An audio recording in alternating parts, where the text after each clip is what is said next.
Okay, so Monday kind of night stream because it's probably nighttime now, depending on where you are in the world.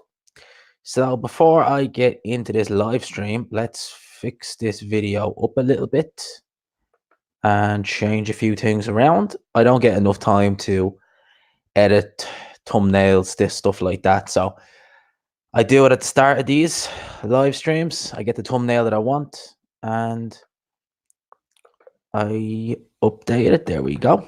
Eddie Hearn giving the finger to the world. So we are good to go. Let's just get back into YouTube.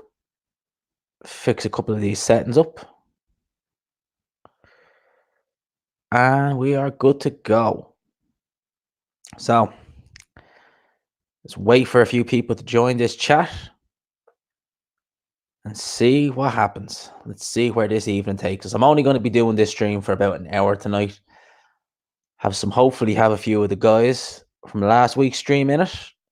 We can have a chat. But the topic I'm going to be talking about today, first off, is the possibility, because I'm just going to call it the possibility, of Eddie Hearn cashing Anthony Joshua out.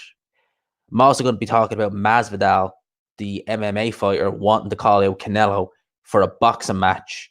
And I think there's more. I think we've got Manny Pacquiao announcing that he's going to be making a comeback. Well, not comeback. He's going to be having his return fight in March or April against either Garcia, either Mikey Garcia or Danny Garcia. Okay. I want to start with the Manny Pacquiao first. So Manny Pacquiao looking to return to the ring March or April next year against either Danny or Mikey.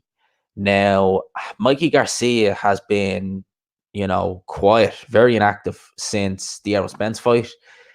He was bad. He was soundly outboxed and beaten in that fight. The weight difference was just too much of a weight difference. And Mikey Garcia was never really in that fight. He was in survival mode from the first bell. Realistically, Mikey Garcia is probably best weight, optimum weight now, probably be 140 pounds. He's still just a bit too small for welterweight. What's up, man? What's up? But Garcia is still a bit too small. Mikey Garcia, I should say, is still a bit too small for welterweight. I think he needs to drop down to 140 pounds. I think him versus Pacquiao, it'd probably be a welterweight, but him and Pacquiao 140 pounds, be interesting.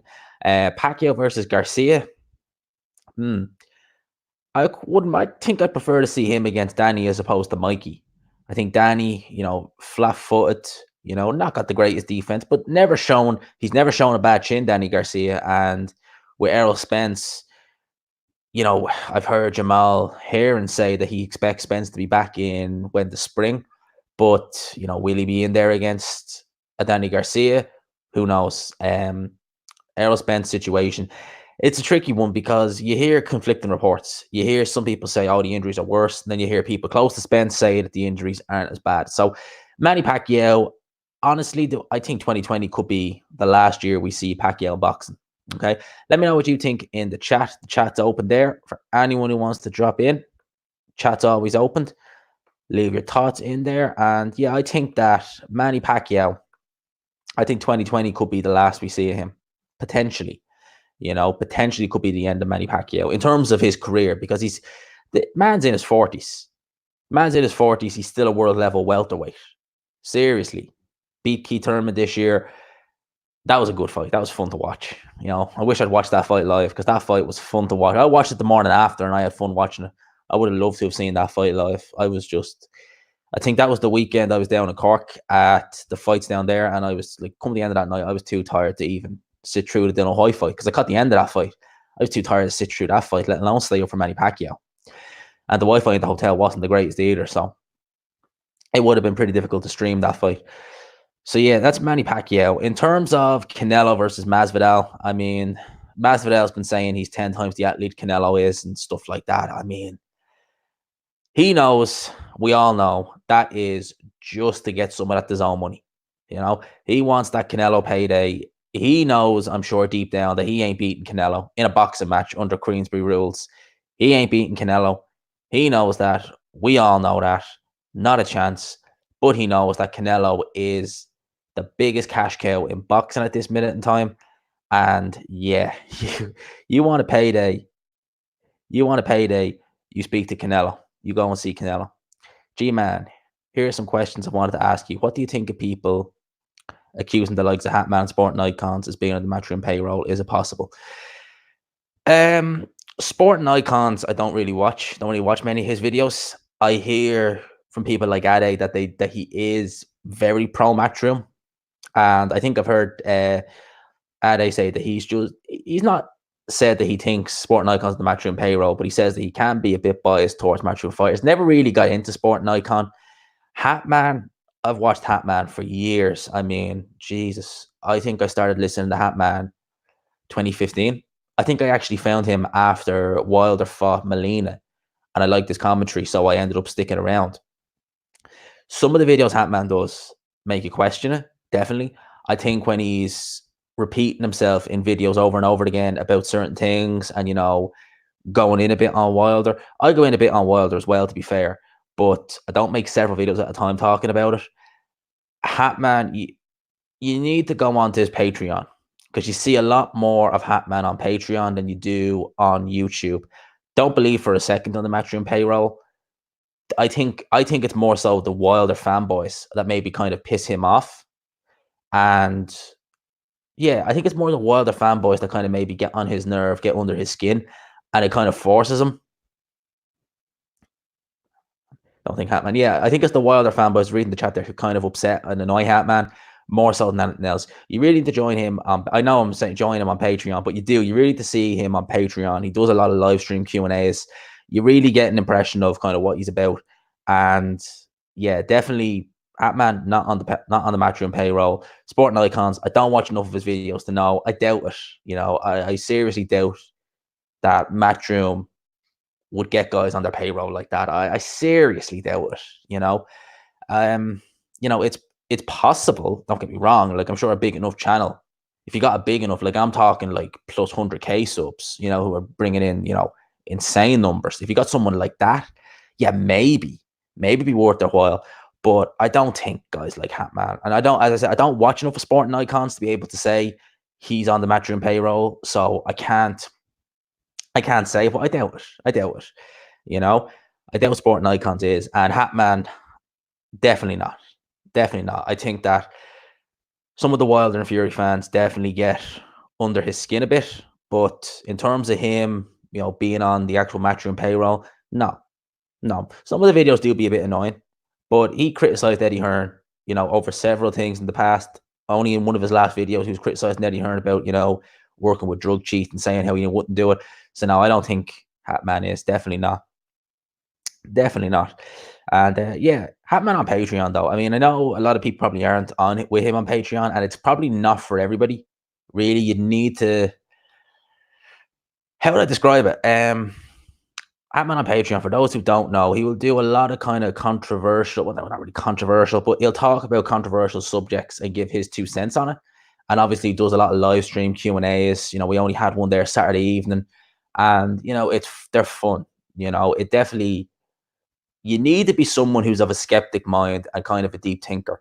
I'm not saying a flat out conspiracy theorist or anything like that. Hell no, but you need to be someone who looks at something and thinks, am I being fed all the information? Am I seeing things, the way everyone else is? Because if I'm seeing things the way everyone else is, there could be something up,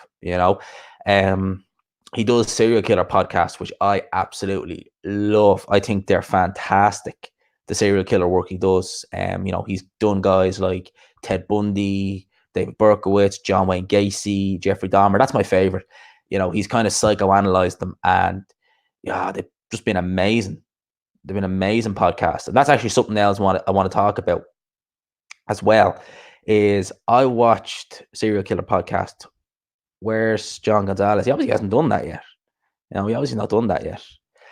I watched a movie last night, and it was that extremely wicked movie. It was the one with Zac Efron as Ted Bundy, and it didn't do great in the box office. I think it only done like 9 million, which is not great considering like there are a lot of movies that do a hell of a lot more than that in the box office. But it was an interesting watch. That's the best way to describe it. It's an interesting watch, and as Hatman would say in the podcast, especially when he does it on serial killers, he's always asking the question, why is it that during the time of, we'll say, from like Ted Bundy straight the way through to the kind of mid 80s, early 90s, why exactly was there this wave of serial killers? Because there's been serial killers in the past, don't get me wrong. There's been serial killers through like probably generations and generations. But it seemed like there was just a spike in around the kind of 50s straight through to the kind of late 80s, early 90s. And then it seemed to kind of die off. And he's kind of saying, well, it's not all just because of forensics. Can't be. Probably the medication they had as kids. Well, yeah. Yeah. Um, if you've ever heard, I'm not going to talk too much about it on this YouTube video, but have you ever heard of the MK Ultra program? For those who don't know, this was a real thing. MK Ultra was very real. There's documents on it. Basically, what it was it was the US government would take, and this is an actual quote from I think he was a part of MK Ultra. He wasn't actually in it, but he was one of the kind of guys overseeing it. And it was basically, yeah, you've heard of it. It was people who can't fight back. Is the actual words they used to describe the people who they had in MK Ultra. They done these tests on kids where they were feeding them LSD, all weird kinds of things. It messed with a lot of people's heads, messed with a hell of a lot of people's heads. And they were releasing these people into the world. I mean, just imagine that. Imagine they're releasing, people who are, borderline schizophrenic by the time they finished all this, borderline, on the edge of reality. They're releasing them into the world. They're releasing potential maniacs onto people, and this is very, very real. I think it was Bill Clinton or Ronald Reagan actually apologized for MK Ultra, and this was something that was done kind of in the, what would I say, the 50s to the 70s. What makes you think something like that's not happening today?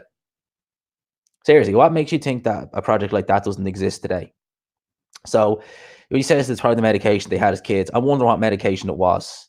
And, someone like Ted Bundy, people are always quick to say, oh, these guys are psychopathic and this, that, and the other. Yes, Ted Bundy was a classic psychopath. He was just typical psychopath. But there are so many psychopaths in the world where they're not violent.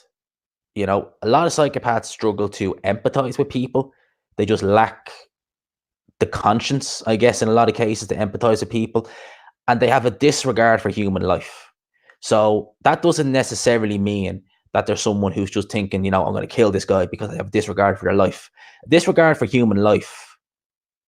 I'll read that in a sec. Disregard for human life could be anything. It could be laying off workers just for the sake of it because it gets you kicks, or because, it makes you happy, or something like that.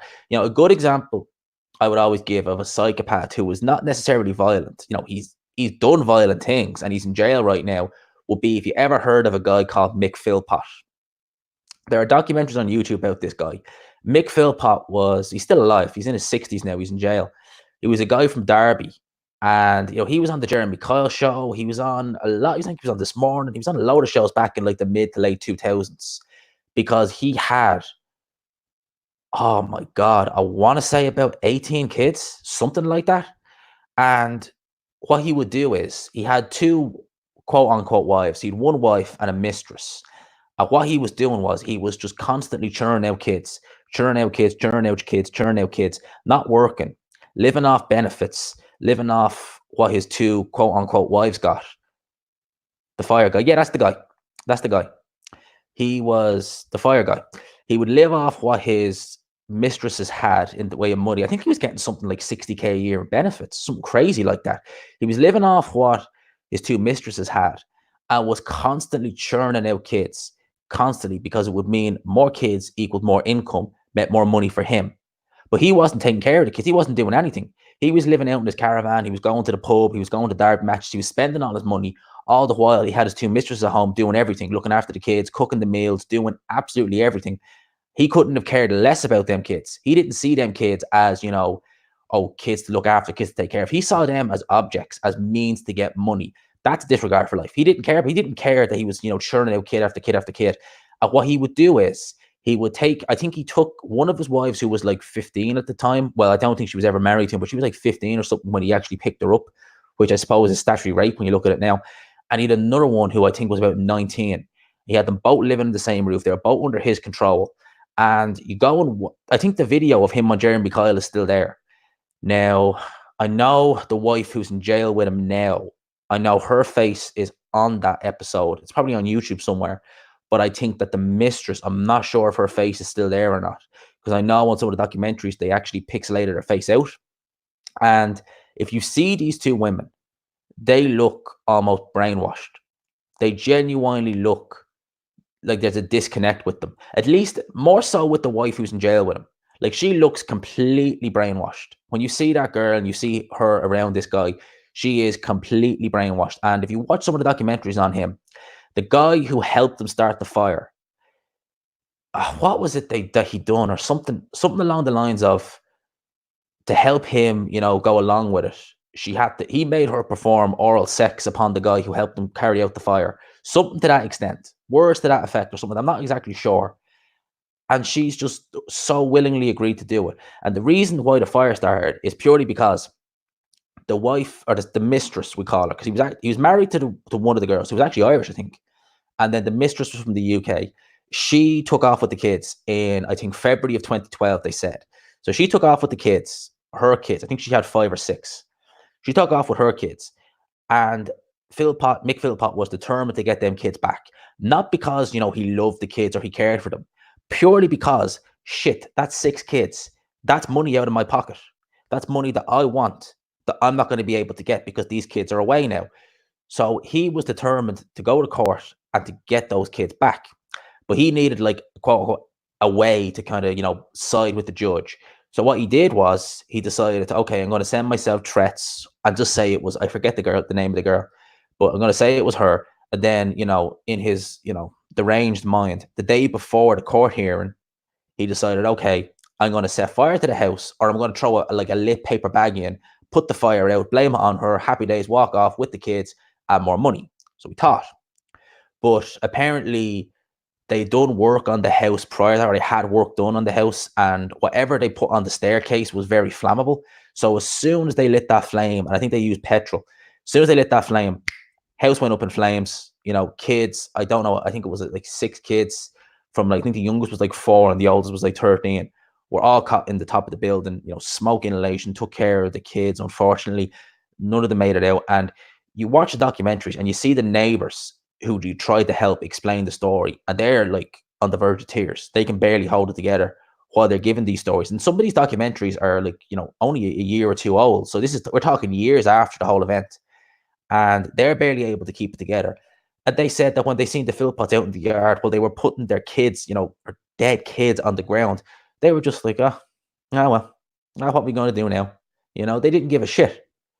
And that's a disregard for human life. That is just classic. So, and Mick Philpott had a record of that because they said that Philpott couldn't stand the idea of not being in control. He was a control freak. So he needed to feel in control of everything. They said that back when he was in his, I think, 20s or late 20s, he had a girlfriend. And he was in the army at the time. And she, I think, broke up with him via letter, as it would have been in the late 70s. What this guy did was he went AWOL from the army, stabbed her and stabbed the mother. And they both survived, thank God. But, he done some lasting damage and he ended up going to jail for that. But you don't hear about that in, any of the you hear about the documentaries, obviously. But prior to him, committing the fire and all that, you don't hear much about it in really anything. Like the Jeremy Kyle show, you don't hear, he just says, I done my time, I had my convictions, but you don't hear what it was about. And, he doing other things, trying to get, these, quote unquote young, what's the word? What's the word?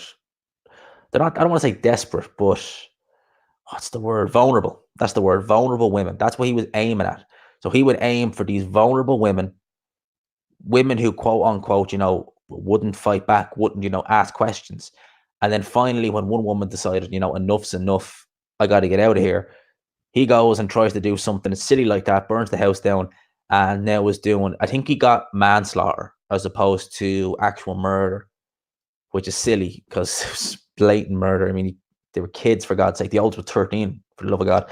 And I remember that. I think I was 18 years old at the time. I remember that story breaking. That was on in Ireland as well. And it was messed up, hearing about it. And if you go watch documentaries, they're very interesting. And they had this quote unquote psychologist who was like, this man was not a psychopath, a very silly man, but not, I mean, are you fucking kidding me? Of course he was of course he was. I'm not a qualified psychologist. I can tell you that. And you're a quote unquote psychologist and you're saying, well, this man was obviously troubled and this, that. Fuck off. Man was a fucking nut job. Man was a straight up psychopath. Man just saw those kids as obstacles. He saw them not obstacles. He saw them kids as tools to get money. He didn't see him as anything else. Motherfucker acting like, oh, this guy was just, oh, silly to do what he did. Motherfucker was crazy. He was a scumbag. You go and see the guy. The guy is fucking weird looking, you know. But that's the way a lot of people are. They have that charm, you know. If they were normal people and they were, just trying to pull girls or something like that, they'd have a lot of success with it. But obviously, you know, that is what that is. And there's a lot of guys like that. You might bump into a boss who's an asshole, but he's probably not. He's probably not a bad guy, per se. Just an asshole, probably in the workplace. Doesn't mean he's, necessarily, psychopathic or devious. Back in what month would have been end of April to kind of the middle of May. I'd done a job. I only done it for a month before I ended up just packing it in. But I worked for a guy who was an absolute wanker. I mean, a wanker beyond belief. It was in a cable company in Finglas. And the guy who was quote unquote in charge of me, the job was for an account manager's position. I thought happy days, I'll take that. And the guy I was working for was the best way to describe him, a man battling against middle age. Balding, kind of overweight guy driving a BMW, trying to cling on to his hairline for dear life would be the best way to describe it. This guy was a fucking asshole, but he wasn't a psychopath. He was just an idiot. He was just an asshole. And, I stuck that for a month and I went on my merry ways, Didn't put it like this. I won't be looking for them for a reference. I didn't leave exactly on good terms, but, you got to do these things sometimes. You got to do these things. Now, I'm going way off topic here. We're going to talk about boxing. The main topic I want to talk about in this live stream. How long we've been going in this live stream actually now? Going for a while. I've been talking about things apart from boxing. But we're going to talk about boxing. So, Eddie Hearn, is he cashing out on Anthony Joshua? Now, I watched Ade's video where he said that he doesn't feel as though it's a cash out. He feels as though it's just Sky trying to make as much money as they can because they've actually they have not had a great year for pay-per-view this year. The Dylan White pay-per-view with Oscar Rivas didn't do exactly great numbers. They could have done something with 300,000. Luke Campbell versus Loma didn't do amazing numbers. Obviously, AJ Ruiz, it did okay numbers. But obviously, it was at an unsociable time. And a lot of people looked at Andy Ruiz and thought, do you know what? This is a fat guy they've dragged out of a pub. How is he going to compete with Anthony Joshua? That's all true. And obviously, it was not at a good time. And obviously, we've heard stories that I think it's confirmed now that Eddie Hearn said that Logan Paul versus KSI outdid all them. It even outdid Anthony Joshua. So people were keen to see that fight. And, I've had my 2 cents say on Logan Paul versus KSI. I thought it was a fun fight. If I'm honest, I was kind of, in two minds about that fight when it was first announced. When I watched the next day, I actually thought this was actually a fun fight. These two guys swinging, it was fun. It was actually a fun fight. I wasn't overly, upset about it. But Eddie Hearn and Sky cashing out with Anthony Joshua. I don't necessarily think I don't want to say it's a cash out, but I think it is partially Sky covering their arses in case Anthony Joshua loses. Because he's lost once. There's no reason he can't do it again. That's fact. As I said in my video, I think it was a Friday evening about this fight, about when Anthony Joshua lost the first fight. This wasn't like Lennox Lewis versus Rackman. This was a guy going in there and not looking in control from the opening bell. From the opening bell, you thought, oh, Ruiz looks a bit, he looks game. He looks dangerous. And obviously, we saw what happened. Joshua got caught with a left hook. He never fully recovered. And Ruiz, whenever they exchanged, Ruiz with the faster hands got the better of him. Now, what's to say something like that or something similar can happen this time? I'm not going to say it's impossible. It can definitely happen. I'll be picking Anthony Joshua to win this fight personally, but I can see why Sky maybe have their worries. They've seen the guy get bounced off the canvas 4 times, and it's not a good look. Obviously, as I've said, a lot of people tuned out against Anthony Joshua. A lot of the casuals. Hello, my friends. What's up, man? Say hello to the guy. But yeah, a lot of people, kind of the casuals, the super casuals, kind of tuned off boxing. They said, you know what, AJ's lost. We've lost, our guy. So would tune out. Enough of that. Sky probably look at that and think, you know what? If AJ loses, we need to make as much money now because who's going to take over that mantle? Dylan White, we know, has his UCAD issues. We're hearing not much about that. We don't know if Sky are going to sign Josh Taylor or whether Josh Taylor's going to go another direction. He's still with the McGuigans, but I think Sky need to get in there and sign Josh Taylor because a fight in Scotland, against the right opponent. Eddie Hearn's been talking about making Taylor versus Ritson at St James's Park. Was it St James's Park? I think it might have been. That's a win-win because I think Taylor would destroy Lewis Ritson personally. Lewis Ritson's a good fighter, but he's not on Taylor's level. No way. Not a hope. So that'd be an interesting one. So I think Josh Taylor has potential there. In terms of some of the other up-and-comers, Lawrence Okolie, yeah, not exactly eye candy in terms of, his fights. Josh Kelly, we don't know what the crack is with him. And, realistically, Luke Campbell, not really. He was pay-per-view because of Loma. That was the Lomachenko kind of UK show. Who does he have coming up? Because we've been talking about this for, it seems like, the best part of a year. And it's like, who do Sky have up and coming? They're trying to bank on Fowler being something. But Fowler, people, seriously, Fowler, no. Who else is there? Who do we have coming up now that we can look at in about 3 or 4 years and say, what, he's pay-per-view material? I think Sky need to get on the Josh Taylor bandwagon now because I think Josh Taylor has very good potential. Callum Smith, we're still kind of, we'll see how he gets on against Ryder. I think he'll win that fight personally, but I definitely think people are somewhat going overboard with Callum Smith. Yes, he beat George Groves. It was a great win. But he had 2 performances in that World Boxing Super Series where he looked especially against that kickboxer, he looked a bit, off-putting in that fight. And I know a good performance against George Groves and, beating Hassan Adam, who was really a chinny middleweight to begin with, they looked good. But you remember certain fights like that. You remember fights where he hasn't looked good, and you can't just put it to one side. Obviously George Groves, stylistically, George Groves likes fighting at range. Callum Smith's a lot bigger than George Groves, a lot longer, uses range very well in that fight. George Groves obviously was come back off that shoulder injury. I suspect that he had a lot of worries about that shoulder in that fight. And, obviously retired not long after. So Callum Smith, I think the jury is still out on me in terms of, where he stands in terms of, box office. I think if he was to beat a Canelo or something like that, if he was to fight Canelo and beat him, Jesus, sky's the limit. If I was Eddie Hearn, I might take a gamble and see if there's any way you could coax Daniel Dubois over to Sky. If there's any way you could just decide, you know what, let's see if we can get Dubois over here. Because in Matchroom, you've got Chisora. G Wizzle, what's up? Niall O'Connor, what is up, my man? Who else is coming on? Is Dan, Spike, anyone like that coming up? That was some fun last week. That was a hell of a laugh last week. I thought it was G Baby, not G Wizzle. Make up your mind on what you want to call me now. But yeah, if I was Sky and Eddie Hearn, I would be trying to coax Dubois over to Team Sky. You got guys like Chisora. Who else do you have over there? You've got guys like Hrgovic, some people like that coming up. Martin Bacoli, stuff like that. So you've got domestic kind of fights. I'll tell the boys now, G Baby. Yeah, let the boys in. You gave me a hell of a good few laughs last week. You tell Dan, though, if he's going to ask questions like that, don't expect, or maybe I will give an answer this time if he's going to ask questions like that. Maybe I'll surprise him. But yeah, I think that Sky, Eddie Hearn need to maybe look at coaxing Daniel Dubois. Because I think Daniel Dubois, he's potential, he's talent.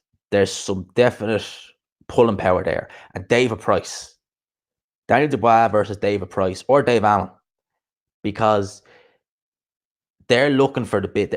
More so Dave Allen, because he said it. He's been getting, good paydays on Sky. Very good paydays. He's got 2 houses. My man's never fought for a British title. He's got 2 houses.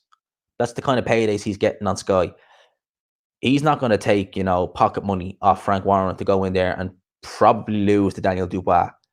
If that was on Sky, might be more money on the table, might be on a big pay-per-view, probably more incentive to take the fight because it's an in-house fight. So I think that maybe Sky should try and coax Daniel Dubois over to their end. I can't see it happening personally, but Dubois definitely, I think, with a bit more time and the right fights, there's definitely some serious potential there. I think there's some serious pulling power as well. But yeah, is it a cash out or Sky just saying, AJ's going to lose? I'm sure they have the most confidence in AJ. I think they're trying to they're obviously going to make money from this fight because it's on at a decent time. It's a rematch. A lot of the casuals be wanting to tune in to see what happens because some of them probably wouldn't have seen it when it was on at, whatever time it was in the morning, 4 a.m. I think it was. So they'll be watching at a normal time. They'll get to see AJ live against Ruiz proper this time. And yeah, we'll see what happens. I'm intrigued about this rematch. I'm going to give you my prediction here, okay? I think that Anthony Joshua is going to win this fight. All right? I think he'll win it on points. I think it's going to be a stinker. I think that AJ is going to keep that jab going for 12 rounds. He's going to keep it at a low volume, at a low pace, not let Andy Ruiz pretty much do anything. Try and engage him as little as he can. Basically try and do what Parker did. And even though a lot of people think Parker lost that fight, and I think that fight could have gone either way, to be honest with you, Anthony Joshua was longer than Parker, probably hits a bit harder, and I'm sure he can fight discipline. In fact, I've seen him do it against Parker. That was a stinker for 12 rounds. If he can do that, keep away from Andy Ruiz, and who knows, he may have an official or two helping him out. Because we remember that referee in that Joseph Parker fight. Anytime Parker even remotely got close to AJ, the referee was getting in there, breaking the two guys up. All right, he wasn't letting either guy do. Well, he wasn't letting Parker do any work whatsoever. So whatever Parker was trying to do, he couldn't really do it. He had success in the fight. Don't get me wrong, but he was also being very negative himself. So that fight was what it was. As I said, I think AJ will win this fight. I don't think it's going to be entertaining. All right, I do not think it's going to be entertaining. I think AJ is going to keep it long, keep the jab going, and the only thing I can really see for him losing this fight is if the red mist descends again and he just decides, I'm going to go for a week. I'm going to engage him. He'll leave himself open to get hit. He'll leave himself open to get countered again, and that's when he's going to have his issues. That's when he's going to, give Andy Ruiz opportunities to hit him. And if he gives Ruiz opportunities to hit him, Ruiz has hurt him before. Hurt him plenty times in that fight. Had him down. A lot of people as well. When you see some of the rounds after the third round, like the fourth and the sixth round, especially the sixth round more so, the body shots Ruiz was landing on Anthony Joshua were definitely having a telltale effect. Even though they didn't look devastating body shots, still hurtful punches. Anthony Joshua was keeping his hands up high. Body was wide open. Ruiz was landing them shots in. I think that Ruiz should follow suit in this fight, especially if Joshua was trying to keep it long. Bang that drum, bang the body. Try and get the shots into the body. Bring the hands down. Good shouts. Yeah. Yeah, well, as I said, I think Joshua, hoping. I hope for a good fight. I think he's just going to jab him. Yeah, that's exactly what I think he's going to do. Unless the fans start booing, which I don't think they will. I think they'll let Anthony Joshua have this. Unless the fans start booing and turning on him, I think that Joshua's just going to jab and grab his way to a 12-round victory. I don't know. I just can't see Andy Ruiz getting past that jab. Maybe he can. Maybe he'll be lighter on his feet. Maybe he'll be able to get underneath it. I don't know. But I think if AJ just boxes, keeps his range, he's going to win. I think that's what he's going to do. I genuinely think that's what he's going to do. Bring my gum shield tomorrow. I'll bring my gum shield tomorrow, man. No problem. No problem. I'll bring the head guard, bring the gum shield. I'll bring everything. No problem. Are you going to buy? You going to buy those Reyes gloves, or what's the crack with them? But those Reyes gloves, they don't feel as nice as the Everlast. I've tried them on. They do not feel as nice as the Everlast. Those MX I have, they're a good bag glove. They are a they're a real good bag glove. Ain't good for sparring, not a hope, but for bag, definitely. Probably they're not as comfy as the flies, but they're a good glove. So yeah, back on to AJ Ruiz. I think that yeah, AJ's gonna win. Jab fest, grab fest, but it'll get him through. It'll get him home. Are you trying to sell me? No, I'm keeping the Everlast. I'm keeping the Everlast. I'm using them on the bag. Like I say, they're a good glove. I keep the flies for sparring. They're my sparring glove. I don't want to wreck them flies anyway. They're too good a glove to use on the bag. I only use them on the bag if my hands are absolutely in bits. I only use them on the bag if my hands are in bits. So yeah, those are my thoughts on the Eddie Hearn fight. So I gotta go and see if there are any more in the world of boxing that we can talk about, because I've only touched on 3 subjects here. And I want to see what else we have to talk about, because I'm not going to leave the stream here. I want to keep it going for a little bit longer. Okay. So, logged on to the legend that is Michael Benson's Twitter. And the first thing I see is he says Anthony Joshua on his mindset ahead of the Andy Ruiz rematch. Mindset calm, mindset cool. Killer's mindset. That's what it's all about. Ice cold. Stay in the moment. Stay disciplined. Just killer. I belong here. I deserve to be here. Everything we do is only for greatness. Wonder where he got that from. I wonder where he got that from. We have Sergey Kovalev claims consecutive camps hindered him versus Canelo Alvarez. Given the conditions, it was impossible to win. You thought I could win. I climbed up into the weight, tormented, sleepless nights, blah blah blah. So basically saying that he done 2 successive camps and was drained. This is the one I want to talk about. Eddie Hearn has stated that the Scott Fitzgerald Anthony Fowler rematch is a real likelihood to take place at Preston North End's Deepdale Stadium in 2020, provided Fowler beats Harry Scarf on Saturday. Stadium fight for Anthony Fowler versus Scott Fitzgerald, the rematch. I mean, the first fight was good, but it wasn't. Stadium, really? For 2 British level guys.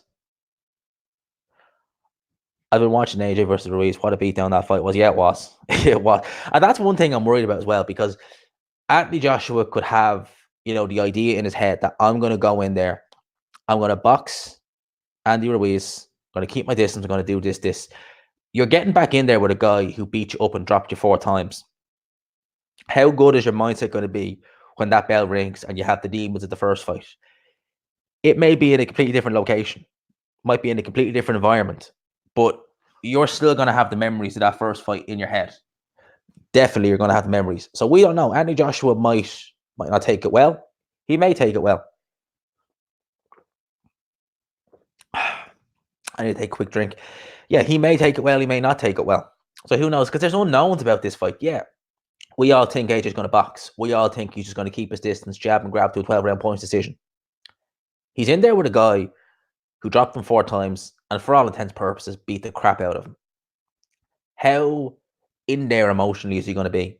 And at the end of the day, we hear all these reports of Anthony Joshua getting dropped in sparring. They said he had a concussion going into the first fight. We hear all this, that, and the other. We've seen him in tough fights. They're taking it out of you. They will definitely take it out of you. Dream fight, Ruiz versus Ortiz undisputed. Oh my God. I think if Andy Ruiz beats Anthony Joshua, do you ever see that scene from South Park where Randy is, on a computer? It's the only computer in the world that has internet and he's watching porn.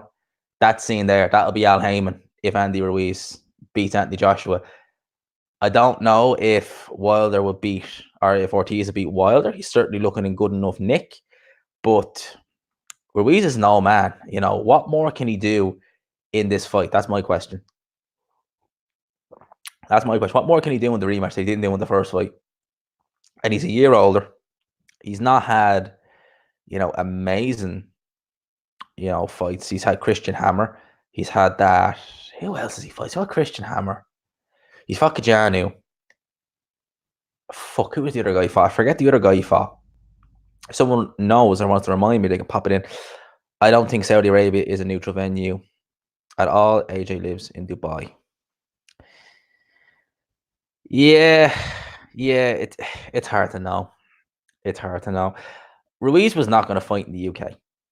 You know, he made that crystal clear. He was not going to fight in the UK under any circumstances. Was he going to fight in the UK? And he won. I know we signed the contract and all that jazz for the rematch, so they should say, "Oh, we should be happy where it is."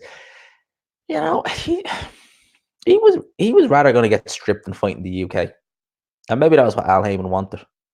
You know, so at least then he could get someone in there. So, going to have a look here on boxing scene and see if we can get what kind of news. So it says here Parker aims to find out in the coming days if he'll face Chisora. So let's have a look see at this. I'm just going to finish the drink. So we obviously know Parker was set to face Chisora. Obviously, the spider bite came in and put an end to that. The spider bite. So Parker's manager David Higgins are expecting a final decision to be made in the next week on the potential heavyweight clash with Derek Chisora. The fight was scheduled. They were scheduled to fight last month. Parker being forced to withdraw after illness due to a spider bite, replacing Parker on the card was Olympic bronze medalist David Price, who was stopped by Chisora in 4 rounds. Let's see. According to Parker and his handlers, they are likely going to hold talks with Eddie Hearn in the coming days to get a better idea of what's happening with the rescheduling date of the Derek Chisora fight. Parker's handlers believe that Chisora's manager David Hay is steering the fighter in the direction of a clash with Alexander Usyk, who recently moved up to the heavyweight division and is currently WBO mandatory challenger. He hasn't won a world title, Chisora, so I think they're trying to look for the fastest and best way of getting there, and they think Usyk is the best way of getting to a world title. But firstly, it doesn't make sense because he's not ranked, and there's a lot of guys ranked before him. I'm not sure why they want to fight, Parker told Sky. I'm pretty sure he'll inherit the mandatory position if he beats Usyk. Personally, I'm pretty sure that's going to inherit the mandatory position if he beats Usyk. I don't think he will, to be fair. Obviously, the fight was locked in for both of us, and I couldn't control what happened with the illness. This is what Parker had to say. But I want to reschedule the fight. I'm healthy, I'm fit, I'm ready to go. I know I can smash him. I know I can beat him. He's going to bring a lot of pressure, but I know I've got better boxing skills and better movement than the other guys he faced. I told him before that fight I'll retire him and I'll be his last fight. Lock in the fight, I should say. I'll put in a great show. He'll get his money that he wants, but I'll put him into retirement. He's had a good career. That's what Parker had to say. So Parker talking about potentially facing Derek Chisora. He wants that fight. I think Parker, we know he can be bullied in there. He can definitely be bullied. But I think he should still have enough to beat Chisora on points. Chisora, as good as he's been looking lately, the man's not getting any younger. Right? The man's not getting, he's been around forever, it seems like. Seems like that he's been around forever, Chisora.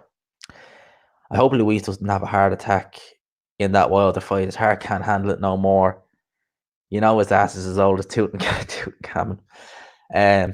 Yeah, Ortiz is definitely old, all right.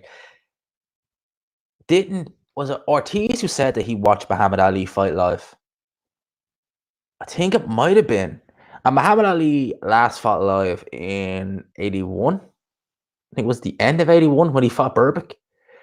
So if he watched Ali fight live and Ortiz was born in 7, if he remembers that, then fuck, he must be, my man's older than 40. Definitely. It's hard for heavyweight fights to go 12 rounds anyway. Yeah, most of these heavyweight fights. Put like this. If you fight at a low pace, if you choose to fight at a low pace or low volume, and you keep the pace, considerably low, most heavyweights probably could. But it's just the fact that these guys hit so hard, they're so big. When they start swinging leather, you can get tired. Definitely, you can get tired. So it'll be interesting. It depends how much pressure Ruiz puts on Joshua, I think, as well. I think that pressure might drain him a bit. So if he is fighting a long kind of rangy fight, if Ruiz can effectively pressure Joshua in the sense that he's not getting hit too much, could make Callum Smith, reading the comments, could make Anthony Joshua uncomfortable. Why does Canelo Smith fight once a year? His career is such a waste of time. He's fought twice this year. So we had the Hassan and Dam fight, and now he has. I know the Hassan and Dam fight was nothing really. I mean, Hassan and Dam, a chinny middleweight, fighting Callum Smith, a light heavyweight, for all intents and purposes. Is his career a waste of time? It's hard to say. It's hard to say. Definitely, I think that if you look at super middleweight, you've got Billy Joe and Callum Smith with Eddie Hearn and the Zone. You've got Canelo with the Zone, depending on where he wants to go next, light heavy, super middle. And then you have Caliplant, you've Benavidez. Who am I missing? No, I'm not missing anybody. So yeah, you've got two other fighters who are PBC guys. Caliplant's actually is decent. He's a good fighter. Benavidez, he's fighting Yildirim, as far as I know. A drug cheat, Avni Yildirim. That's what I think. That's what I've heard anyway. But that fight seems pretty much done deal for the new year. So Avni Yildirim. That'd be a fun old fight. I expect Benavidez to win that fight with no problem. But let's see. Stranger things have happened. Let's see what else we have here. So, what did we have over the weekend? Oh, yeah. Masvidal. I'm 10 times the athlete Canelo is. I can sleep him. Yeah. Okay. Whatever you say. Masvidal's 10 times the athlete Canelo is. Oh, my God. Canelo is an absolute consummate professional. I have never once seen that guy out of shape. Never once. See, what else do we have? Chavez aims to shock Jacobs. Get Canelo. He wants the Canelo rematch. Oh my God, this guy. He wants the Canelo rematch. We all want to see that fight again. That fight did something like 1 million buys. It wasn't far off the Golovkin, but it did something like 1 million buys in the States, that fight. Some crazy numbers. For that kind of fight, that level fight. Jesus. What else do we have? I want to actually read this. What Chavez Jr. had to say about this. So let's see. So we all know. I wonder is that fight going to happen, because we hear people saying that it's violating the Muhammad Ali Act in the States if those two fight. I'm not 100% sure what's going on there, but let's just, for all intents and purposes, this fight we'll say is happening. Okay. So this is what Chavez Jr. had to say. It's a good fight. It's a big fight. Daniel Jacobs is one of the best fighters in the world. Many people saw him winning against Canelo. I wasn't one of them. Many people saw him winning against Triple G. I was one of them. So it is an opportunity that could not be missed. Okay. Yeah, here we go. Chavez Jr. is currently suspended by the Nevada State Athletic Commission after refusing to take a random drug test. The fight was initially targeted for Las Vegas, but was moved after the Nevada State Athletic Commission handed down a suspension to the Mexican boxer.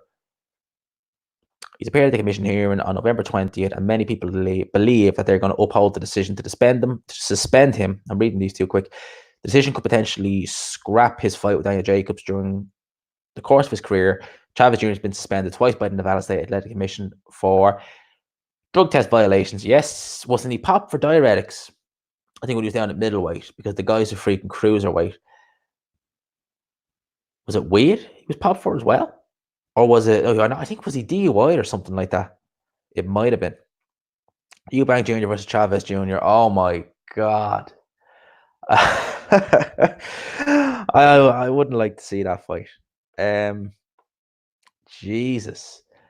I would probably go with Eubank Jr. in that fight. I think Chavez Jr. plays into Eubank Jr. He's going to walk straight towards him. He's got no defense. He'll probably take Eubank Jr.'s power, because Eubank Jr. is not the biggest puncher in the world. But I think he'll just walk forward. He'll be just like Eubank Jr. hitting heavy back. That's what I think. But Chavez Jr. is massive. Like, the guy is absolutely massive. For 168, even at 175, he looked big. So he might be able to just impose himself. Yeah, he was hop for weight. I thought that. But he might be able to just impose himself on Eubank Jr. But I still think Eubank Jr. win that fight. But yeah. Most deluded son. Yeah, I think Eubank Jr. is the more deluded. I think Chavez Jr. Yeah, he's deluded. He thinks he's better than he is, but he's won a world title. To be fair, he has won a world title. He's beat guys like Andy Lee. Andy Lee, decent fighter, very good fighter, but can Froch still beat Chavez Jr. right now? Well, if you ask Carl Froch, of course he'll say yes. I mean, Carl Froch, according to him, who beats him? I mean, other than Andre Ward, obviously, who beats Carl Froch? He said he beat Canelo, he beat Golovkin, he beat everybody. Other than Andre Ward, of course, who beats him every day of the week and twice on a Sunday. Yeah, Carl Froch will tell you he beat Chavez Jr. now. How many years have you been out of the ring? 5 years? Is 5 years enough to be able to be competitive against Chavez Jr.? It might be. It might be. Genuinely, Chavez Jr. is not good, to say the least. I would have loved to have seen Chavez Jr. when he was down at super featherweight. How he ever made that weight is beyond me. Seriously, he started his career at super feather. How he ever made that weight, I do not know. You're talking about 6'2", massive stoner getting down that low. And this guy could walk around a cruiserweight and he'd be fine. He'd be comfy at that weight. Seriously, how he ever made that weight is beyond me. So Wilder said here that it's not over for Joshua if he loses Ruiz rematch. Not really anything too interesting in that. Too big, too strong. Yeah, you'd be surprised how. But to be honest with you, if you are that much bigger than your opponent, it could genuinely help you out a lot. You don't have to be the best. Andy Lee was better than Chavez Jr., but Chavez Jr. was just way too big for him. Way too big for him. Seriously, it was just way too big for Andy Lee. He's way too big for a lot of guys. A lot of guys. That's mental. Yeah, well, I think HBO weighed him before his first world title fight. And I think the guy he was fighting put on, I think, something like 8 pounds, something like that. Nothing crazy, something just, small like that. Chavez Jr., and bear in mind, I think HBO weighed him the morning of the fight. So I'm sure they can still rehydrate in between that. My man put on 20 pounds overnight. And let's assume he still had more weight to put on. He could have entered that ring 185 pounds. No, potentially. I think what they do with some of these guys is they put them on a drip. I think that's how they rehydrate them a lot quicker, because I don't think it's physically possible to rehydrate that much overnight. I think a lot of guys get put on a drip and it just rehydrates them intravenously. Because that's the only way I can imagine you putting on that much weight overnight anyway, because it's crazy. It's crazy the amount of weight he was cutting. Man must have been absolutely starving himself to get down to that weight. Oh yeah, Jacobs is going to smash Chavez Jr. badly. Seriously, probably stop him. Depends how this fight going to be at 168. So I say Chavez Jr. wouldn't be. He'd probably still be drained at that way, but he probably won't be that badly drained. He won't be as badly drained as he was against Canelo. Man looked terrible at that weigh-in. Jesus, he looked horrible at that weigh-in. So he probably won't look as bad as that, but I'd say Jacobs, if he's punching harder at 168, if he's got more energy, might be able to stop him. Jacobs needs to worry about getting hit as well. Although, to be fair, Chavez Jr. was a decent puncher at 160. But has he ever stopped anyone at 168? He's never stopped anyone at 170. In fact, let's actually just go. I'm going to take a plunge. I'm going to go on to Julio Cesar Chavez Jr.'s box rec. And we're going to see what he's been up to. What this guy has been up to. 51, 3-1. Okay. Now, I'm not signed into BoxRec on my laptop, so I don't have the weights. But he actually got a stoppage. KO'd a guy in Mexico, a 25-10-1 guy, Everett Bravo, back in August. And prior to that, he hadn't fought since he lost to Canelo. And then he fought that Marcus Reyes. I remember that fight. Fuck, he looked terrible in that fight. He couldn't make weight in that fight, I don't think. I remember that fight. He looked shocking in that fight.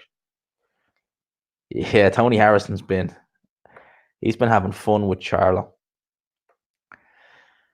Tony Harrison versus Charlo. That first fight was a stinker. It was an absolute stinker. I thought Charlo won that fight, but it was definitely close. There was no robbery. People were making it out that fight was a robbery. It sure as hell wasn't. It was just close. It was a stinker. Jamel, he can be outboxed. He can definitely be outboxed. Jamel it's a bit like Eubank. He needs a stationary target to hit. He looks amazing. If you give him a bit of movement, a bit of boxing, he's not great. Jamel's always been kind of the lesser of the two Charlos. Jamal's always been, for my money, Jamal's always been better. He's more rounded. I thought it was a draw. Yeah, you could have it either way, to be honest with you. It would just depend on what you like. There was rounds there, like look at the 8th round, for example. I think all the commentators gave it to Charlo. I gave it to Harrison, and I think most of the judges gave it to Harrison. But it was a close round.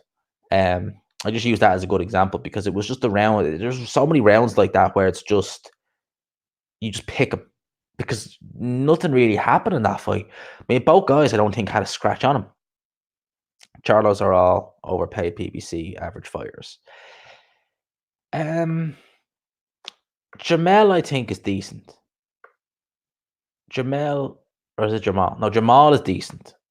Jamel, I think, yeah, he had a few explosive knockouts and, he looked good, but I think Jamel gets maybe a bit too much. I think Jamal is better. I think Charlie win the rematch, though. Yeah, I don't know. I don't know. Harrison's not a bad fighter. He's not a bad fighter. Korobov beat him. What, he beats both Charlos or just Jamel? You thought he won that fight? Close. It was close. It was definitely close. I didn't think. Well, I didn't score, but I felt really annoyed when I heard that. Like, there's one judge who had it like, was it 119, 108 or some bullshit like that? Like, what the fuck was he watching? He was not watching that fight because Korobov won plenty of rounds in there. It was definitely close. And Korobov versus Eubank could be very interesting. That's an interesting fight. That's very interesting. If both guys get through their next two fights, then it's likely, and I think Charlo will beat Hogan, personally. Might not stop him, but I think he'll beat him. Then I think we are likely to see Eubank versus Charlo. And I think Charlo will win that fight, personally. I think he's more rounded than Eubank. Even though Jamel is good. He's not amazing, but I think Charlo beats Eubank. I think he's more rounded than Eubank. I think Eubank, that DeGale performance, it's a good win. It's a nice win to have in your resume. But I've said it once and I will say it again. I've watched James DeGale for years. I've never seen him look so bad. So that's the worst I ever seen James DeGale look. I never seen him look as bad as that. Seriously. DeGale looked terrible in that fight. Absolutely just reflexes shot to bits, time was shot to bits. Everything was shot to bits in that fight. He just looked he just looked the shell of himself in that fight. Seriously. So that to me was not the DeGale of old. If you actually go and look at that fight, like properly look at that fight, you can see patches where DeGale held his boxing together and held it together. And you can see straight away that if this was DeGale of, say, 2015, 2014, he'd have beaten Eubank Jr. Probably wouldn't have had that much trouble either because he just seemed to be in control, seemed to know what he was doing. He seemed fine when he was boxing, and you could see a little bit of the old DeGale. As soon as, it came like for timing, reflex, stuff like that, he was just, he was just over the hill. What's your opinion on Tyan Boo's new career? I don't watch much of Tyan Boo, believe it or not. I watched Ade's interview with Umar Ahmed where he said that Tyan Boo, it's like it's a character he performs. So it's almost like that's not the real kind of Tyan Boo. That's just kind of somebody he just plays almost like a character he plays. That's the kind of Tyan Boo you see. Um, whether it's true or not, I don't know. I don't watch much of Tyen Boot, to be honest with you. I must try because I've heard he is quite funny, and I've heard like he's controversial, and sometimes controversy is not always a bad thing. Sometimes it's not. Sometimes when you're controversial, it's not a bad thing. Tyen Boot, yeah, it'd be interesting. It'd be interesting to see what he has to say. That's all I gotta say. I haven't seen it though. Tyen Boot's new career as a shock jockey. Fucking hell, it's a shock jockey. So how long have we been on this chat for? Because we've been at this best part of an hour. Okay. So let's keep it going. Yeah, exactly. Smiley face. Let's just try and keep this chat going a little bit longer. I'm looking for some more news. I'm scrolling through everything to try and find some more news. And I ain't seen. Okay, let's see. Right. So we got. Actually, I want to have this Neary versus Rodriguez. That's an interesting one. Neary versus Lewis Neary. Was it clenbuterol he was taking that he got popped for after the fight he had in Japan against the guy Yakahama or something his name was? I forget the guy's name. But he got popped for, I think was it clenbuterol, I think it was. Because he was doing like a serious weight cut. Because he missed weight by like 3 or 4 pounds. And he looked bad. He looked bad even at super bantamweight. I think he was like 122. He looked shocking. And he's making the weight seemingly comfy now. Be interesting to see how he does because they've been trying to match him against Inoue's old opponents. So he fought Payal. Inoue took care of him in a round, took him, I think, 9 rounds. Now he's fighting Rodriguez. Inoue took care of him in 2 rounds. We'll see how Luis Nery does. Good fight. Is a good. Yeah, it'd be a good fight. It'd be interesting to see how Nery does. I know. I'm interested. I think Nery's a good fighter. You know, he's not the puncher that he's not feather fisted, but he's not the puncher that Inoue is. But you see good talent. You see there's potential there. Definitely. Realistically, can Dylan White win a world title with the current world champions? No. Maybe if he fights Manuel Char, yeah. But Deontay Wilder? No, I wouldn't pick Dylan White over Deontay Wilder. And against Andy Ruiz, I would side with Ruiz in that fight, personally. So let's just assume Ruiz beats Anthony Joshua. Would I pick Ruiz over Dylan White? Yeah.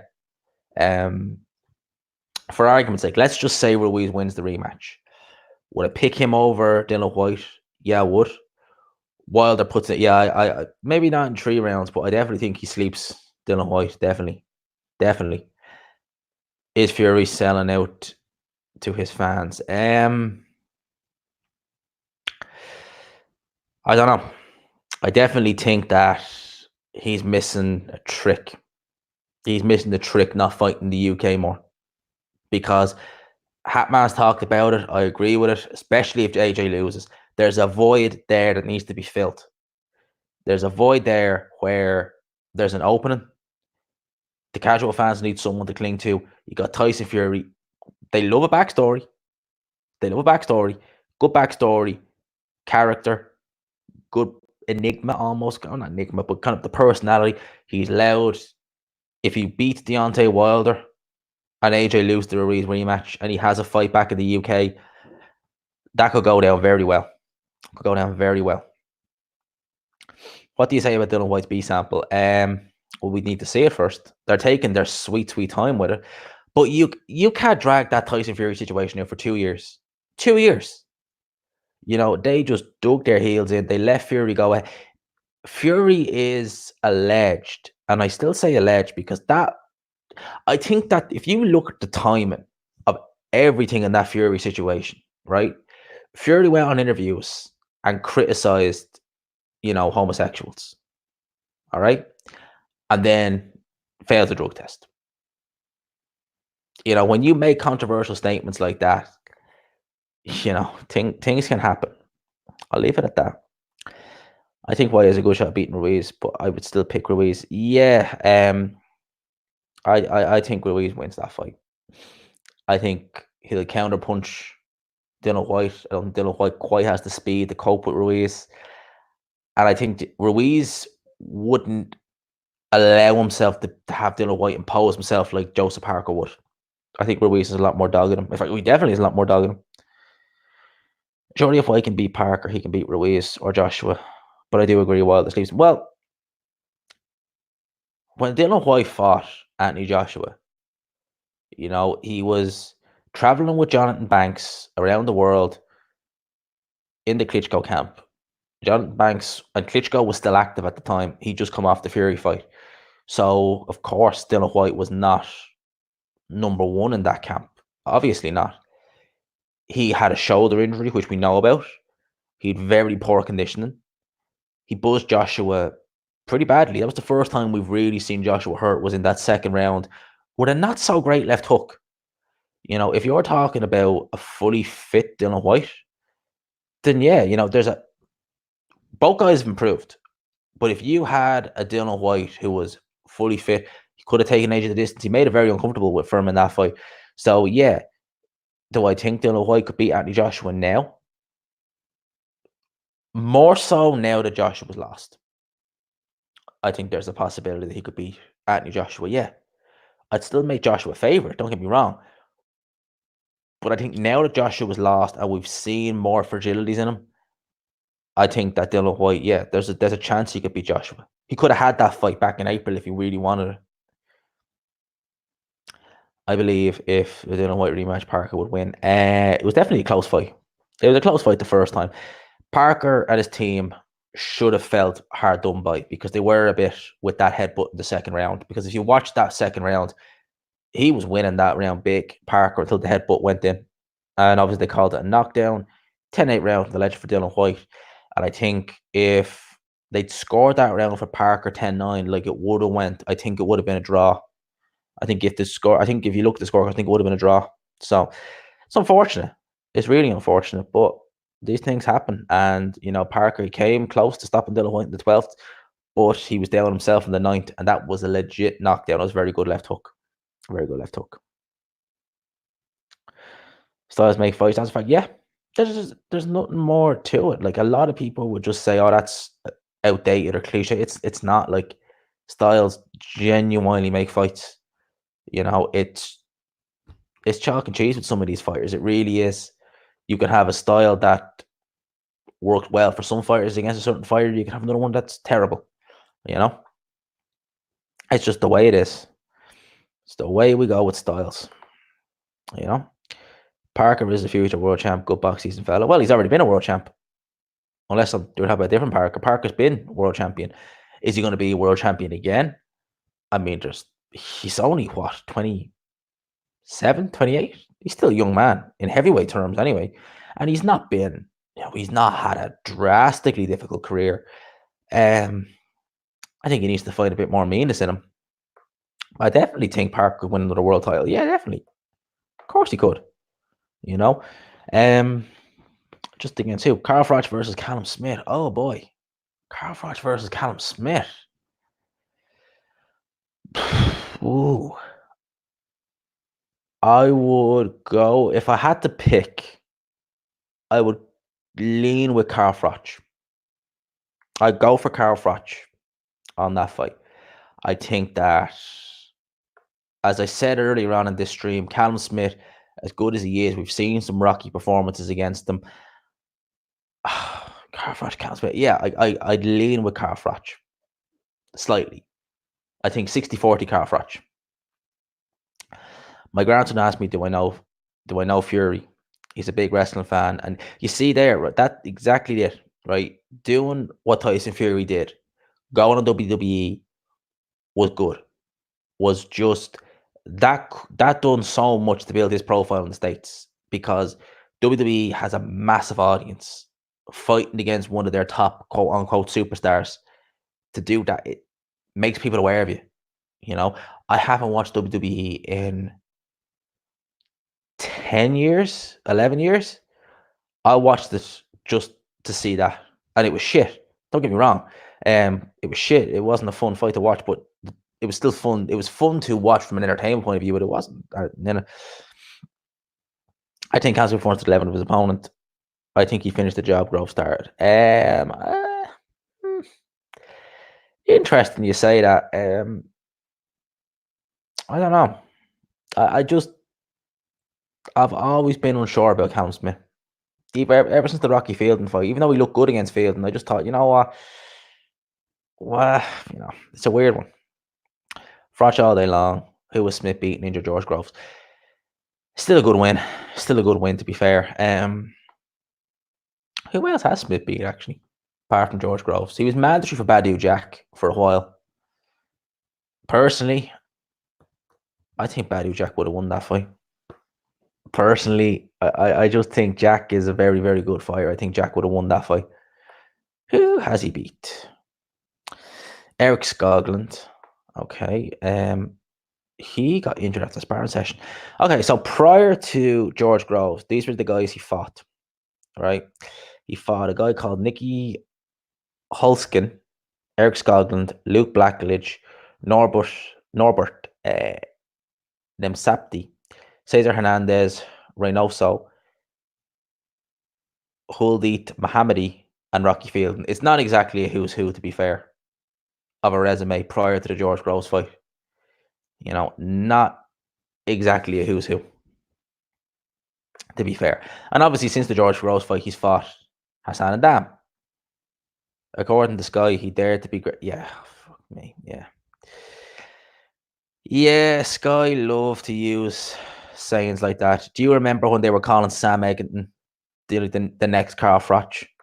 I remember that. When they were calling out Danny Garcia. I remember that. It wasn't too long ago. Was not too long ago. So that is Callum Smith's resume in a nutshell. That is his resume in a nutshell. And obviously he's John Ryder. John Ryder, be a decent win. Holskin was an unexpected match. Better than most thought as later. Yeah, he was, to be fair. He was meant to fight Jürgen Bremer, who was coming down from light heavy. That would have been an interesting fight, I think, if he fought Jürgen Bremer. I wouldn't have minded seeing that fight now, to be honest with you. We didn't unfortunately get a chance to see that. I wouldn't have minded seeing that fight, personally. Him versus Bremer. Would have been interesting. I think Smith would have won that fight still, though. Probably on points, but you never know. I remember, this is how reactionary people are. I remember loads of websites were saying that after that performance, they were like, oh, some of them were just blatantly putting up Smith beat this guy, but we're picking George Groves to beat him. And yeah, we saw what happened in that fight. We all saw what happened. And who remembers, actually, prior to Eric Skoglund suffering that injury in sparring, he was meant to fight Rocky Fielding. That would have been an interesting fight. That would have been a very interesting fight, seeing him fight Rocky Fielding. Smith would have destroyed Bremer. Bremer is too static nowadays. He might have done. Has Bremer even fought since then? He fought the guy Rob Brandt, wasn't it? I think it was the quarterfinals of the World Boxing Super Series. And has he fought since then? I will have a check. I don't think he has. I honestly don't think he has. Give me a sec and we will see. Jürgen Bremer?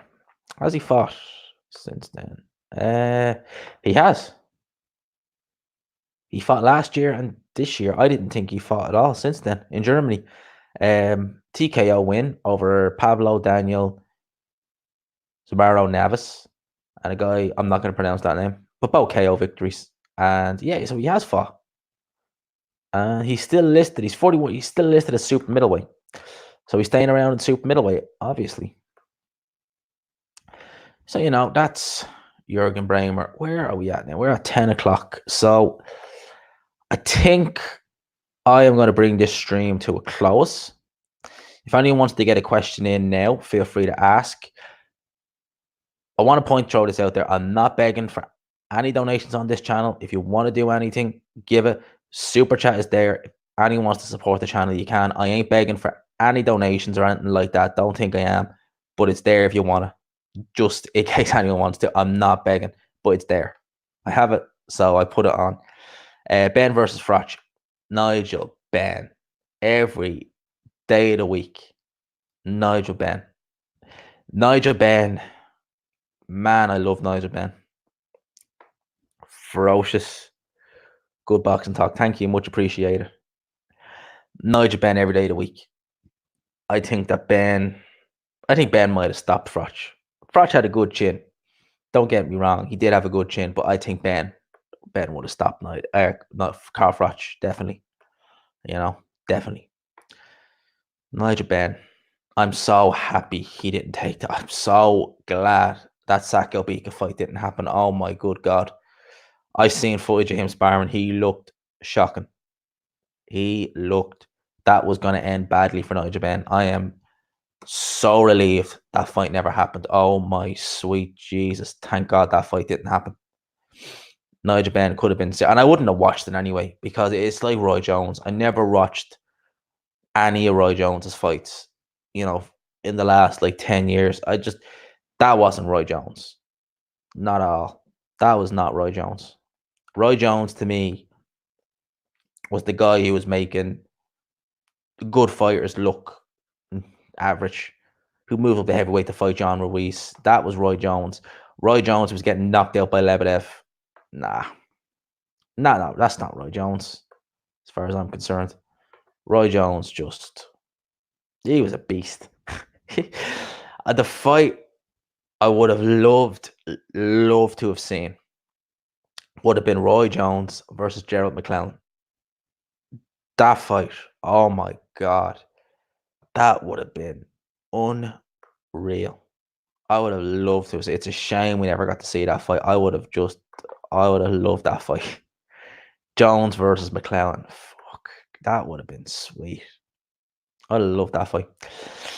They go on BoxRec, right? And the first 5 names in the super middleweight division, all from the UK. I'll just read you off the super middleweight division on BoxRec. Number 1, Callum Smith. Number 2, Eubank Jr. Number 3, Billy Joe Saunders. 4, Rocky Fielding. They have Rocky Fielding ahead of David Benavidez and Caleb Plant. Fuck. What the? They have Rocky Fielding ahead of Dave Benavidez and Caleb Plant. Holy shit. I think BoxRec need to fix their ratings big time. I mean, even Eubank Jr. is ahead of Billy Joe Saunders. What the madness. Absolute madness. Eubank Jr. ahead of 2 legit world champions of super middleweight. And he ain't fought since the James DeGale fight. And prior to that, he fought that JJ McDonough guy, the Traveller. Jesus Christ. So yeah, those are... BoxRec is dirt. It is. They rank these guys absolutely fucking ridiculously. It's fucking stupid the way they rank BoxRec. I remember. No, I definitely can't see an upset. I think Wilder's going to stop him early this time. I'd say have a look at him for the first 2 or so rounds, 3 rounds, so give or take. And then Ortiz is probably slower now, probably more stationary, probably easier to hit. I reckon Ortiz is going to get caught, and I think that Ortiz might try and sell out again, in a sense, if he'll just go for broke. And if nothing comes off, then that's all she wrote. So I don't see an upset happen. Ortiz looks in good nick, though, to be fair. But I don't see... Yeah, I don't see it. Oh, that's an easy one. That is an easy one. Worst beating you've ever watched in a fight that went on too long. George Groves versus Edward Goodneck. I watched that fight live. That was horrific. I remember watching that fight live. It's on Channel 5.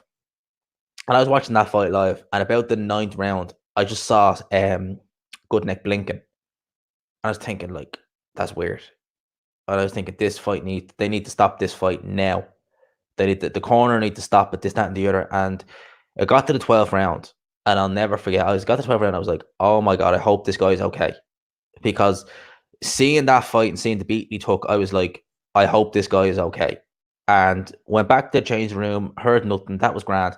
I think I woke up in the middle of the night to go toilet or something, and remember checking my phone and just going onto YouTube and just went onto subscribers to see, and I see Hatman's video about Good Neck collapsing in the changing room, and I just thought, oh my god.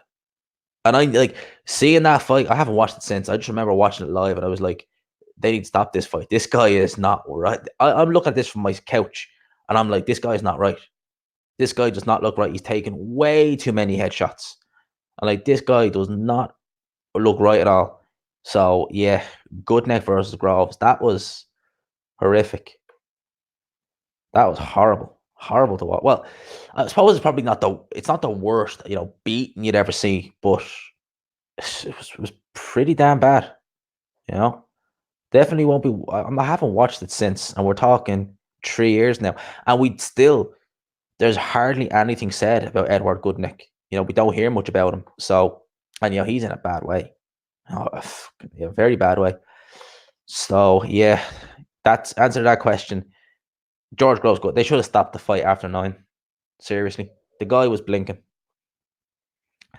Yeah, I still think Goodneck versus Groves was worse than that. I still think Groves versus Edward Goodneck was worse than Eubank Jr. and Nick Blackwell. That was a beating, but yeah, I definitely think that Groves and Goodneck was worse. Definitely. I'm trying to think what other fights I saw that went on too long. That I saw live or that I've rewatched. If you go and watch Michael Mora versus Francois Bota, that was a bad beat. That was a very bad beating. I didn't watch it live. Obviously, it was only about 2 years old, but I went back. I've watched it, and yeah, that was a bad beating. Bota got the crap beat out of him in that fight. Who else did I see? Anyone recent who I've seen just get the absolute shellacking beat out of them? Not really. Not that I can think of. I'm sure that when I finish this stream, like a fight will just, spring to mind, and I'll be like, "Oh shit, remember that?" But those are the kind of fights that I just think of now. They were the worst that I've seen. Groves Goodneck, that was horrific. That was a horrible beating he took in that fight. Jesus Christ. So yeah, that's what I got to say about that. Yeah, I don't know. I haven't really seen or thought of anyone. Pac-Man versus Margarito was bad. Yeah, it was. Yeah, Pac-Man fucked Margarito up bad. He smashed Margarito to pieces. Margarito, last time I checked, he was still fighting, wasn't he? I know he fought Canelo's brother, Ramon Alvarez. I know that. That was, I think, 2016, and that was like a competitive fight. Ramon Alvarez has lost a hell of a lot since then. Ramon Alvarez is not the fighter that Canelo was. I'm gonna actually see, because I don't think Margarito was licensed to fight in the States. I think he was fighting them all in Mexico. Bear with me there. Go on to BoxRec. BoxRec may be crap at ranking fighters, but they're good. It's a good website. Yeah, his last fight was a technical decision against Carson Jones, 2017. That was Margarito's last performance. He ain't got the chin. He ain't got anything anymore. I mean, Carson Jones is a journeyman at this stage. Fought loads of matchroom prospects. Beat a few of them as well. He beat that Ben Hall guy in 2016. Lost Ted Cheeseman. Wheels have fallen off the wagon with him badly. Even though that fight he had against Fitzgerald was close, I still thought Fitzgerald did enough to win that fight. Wheels have fallen. He's had a rotten year. There's actually a fight where the guy took a beat and they let it go on too long. Was Cheeseman versus Garcia. He took a shellacking in that fight. It wasn't wasn't the worst beating you'd ever see, but he took way too many head punches in that fight. Way too many. So yeah, Garcia versus Cheeseman. He took a beating in that fight. He took an absolute shellacking. So yeah, those are kind of the worst fights I've seen. So those are my thoughts on everything. I'm going to close this stream right here. I'm going to leave it here because I've been going for well over an hour. So I hope everyone in the stream enjoyed it. Do my best to answer all the questions I can. and I'm not going to stream again until next Monday. So I'm going to try and make it a Monday kind of evening stream kind of thing. So I hope you enjoyed it. If you want to leave any suggestions for anything you want me to talk about in future streams, leave it below. What I'm going to do now is I'm going to record a video for tomorrow. It's going to be up in the morning. Have to look and see. Might do a Joseph Parker video because people in New Zealand tend to like them videos. So I'll leave it with that. Hope you enjoyed it, and I'll talk to you later.